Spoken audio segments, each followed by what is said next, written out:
Sir dental implant, আমরা transplant শব্দটি শুনে থাকি এবং ইমপ্ল্যান্টও শুনে থাকি, এটিকে আমরা কেন ডেন্টাল ইমপ্ল্যান্ট বলছি ট্রান্সপ্লান্ট না বলে? ট্রান্সপ্লান্ট এক জায়গা থেকে এনে আর এক জায়গায় স্থাপন করা, সেটা হলো ট্রান্সপ্লান্ট, মানে পজিশন ট্রান্সফার করা। হ্যাঁ।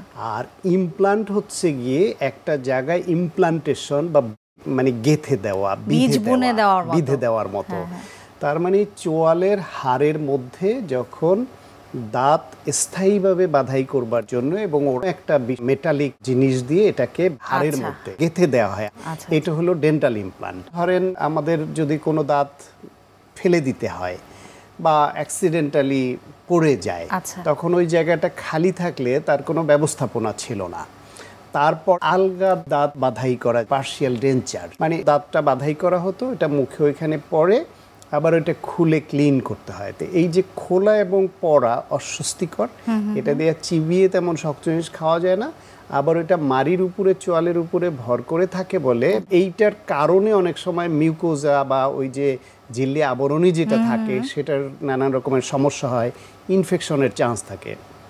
এরপরে ব্রিজ, ফিক্সড ব্রিজ প্রস্থেসিস বলে, এটা দাঁত নেই, তার দুই পাশের দাঁতকে কেটে ছোট করে প্রয়োজন মতো রুট ক্যানেল ট্রিটমেন্ট বা আরসিটি করে নিয়ে তার উপরে ব্রিজে যেরকম পিলার লাগে, খুঁটি লাগে, সেরকম দুই পাশের দাঁতকে পিলার বা খুঁটি হিসেবে ব্যবহার করে আমরা এখানে ফিক্স করে দাঁত বাধাই করতে পারি। সেটা মেটালিক হয়, মেটালের উপরে পোর্সেলিনের কালার ম্যাচিং যে সিরামিক বেজ হয়, জিরকোনিয়াম আলাদা একটা ম্যাটেরিয়াল মেটাল ফ্রি সেটা হয়, এরকমভাবে হতো। এখন এইটার দেখা গেল এইটারও ঠিক আছে ফিক্সড হয়েছে, চিবিয়ে সব খাওয়া যাচ্ছে, কিন্তু কিছু ডিসঅ্যাডভান্টেজ আছে, সেটা হলো দুই পাশের ভালো দুইটা দাঁতকে কেটে ফেলতে হচ্ছে।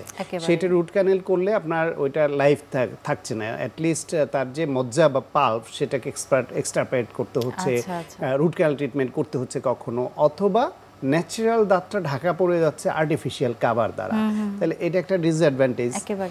তারপরের ধাপে চিন্তা করলো যে আমি দুই পাশের ভালো দাঁতকে টাচ না করে ওইটা ন্যাচারাল যেরকম আছে ওই রকমই রেখে শুধু খালি জায়গা যে সেইখানে কিছু করা যায় কিনা, তখন সেখানে টাইটেনিয়াম দিয়ে যদি হাড়ের মধ্যে আমরা যেরকম দাঁতে ফিলিং করি তখন ড্রিল করি না, ঠিক ওইভাবে বিভিন্ন সাইজের ইনস্ট্রুমেন্ট দিয়ে হাড়ের মধ্যে ড্রিল করা হয়।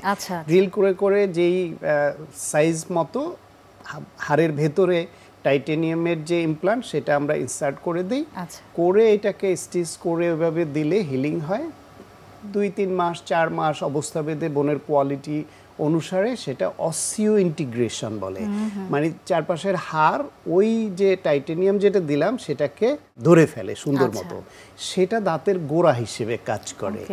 তার উপরে পরে ওইটার একটা অ্যাপার্টমেন্ট সেট করে একটা খুঁটির মতো সেটার উপরে বসিয়ে তার উপরে ক্যাপ করা হয়, অর্থাৎ চমৎকার একটি প্রক্রিয়া হাড়ের মধ্যে একেবারে এইভাবে আসলো। ফলে এটার পপুলারিটি গেইন করলো, কিন্তু একটা ডিসঅ্যাডভান্টেজ হচ্ছে এটা এক্সপেন্সিভ এবং একটু সার্জিক্যাল প্রসিজিওর লাগে। এই ইমপ্ল্যান্ট করবার জন্য কোনো বিশেষ বয়স কিংবা ইন্ডিকেশনগুলো কি হতে পারে এবং কারা এর আওতায় আসতে পারবেন? সাধারণত গ্রোয়িং এজে, এটা মানে হাড় একেবারে গ্রো করে গেলে 18 বছর 19 বছরের পরে এইরকম সময় এটা ধরেন করা হলো। আর একেবারে যত বয়স হোক বয়স ফ্যাক্টর হয় না, তার কিছু কোমরবিডিটি এবং হাড়ের কোয়ালিটিটা দেখে নিতে হয়।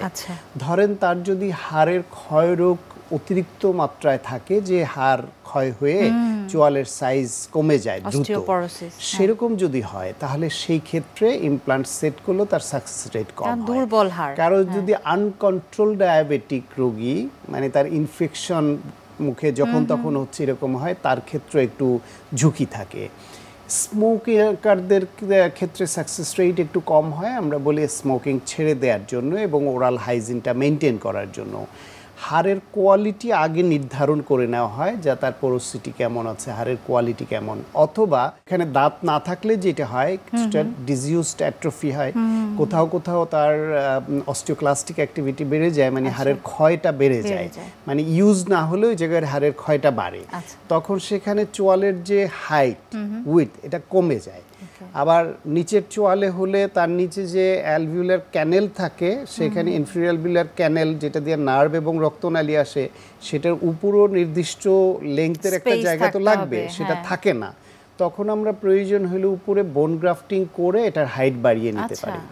ম্যাক্সিলার ক্ষেত্রে হলে অনেক সময় দেখা যায় যে হাড়, চোয়ালের হাড় নিচের দিকের অংশে অ্যালভিউলার বোন বলি আমরা, এটা ক্ষয় হয়ে হয়ে মানে হাইট কমে গেছে, ফলে উপরে ম্যাক্সিলারি সাইনাস থাকে, যেটা সাইনাস এবং নিচে এখানে হাড়ের যে লেংথ, এখানে উইডটা খুব কমে যায়।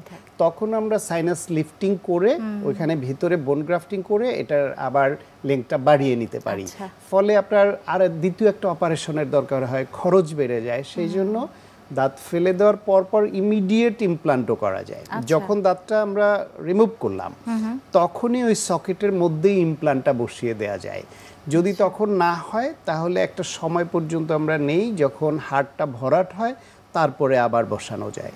তারপরে যেটা বলছিলাম যে আমরা ইমপ্লান্ট বসিয়ে 2-3 মাস 4 মাস প্রয়োজন মতো অপেক্ষা করি, সেটা না করে সিঙ্গেল সিটিং ইমপ্লান্টও করা যায়। মানে পুরাটাই একবারে করা যায়, কমপ্লিট করা যায়। কিন্তু সেটার থেকে ভালো হয় আগে ইমপ্লান্ট সেট করে অসিও ইন্টিগ্রেশন হলে তারপর প্রস্থেসিস করলে সেটার আউটকামটা ভালো।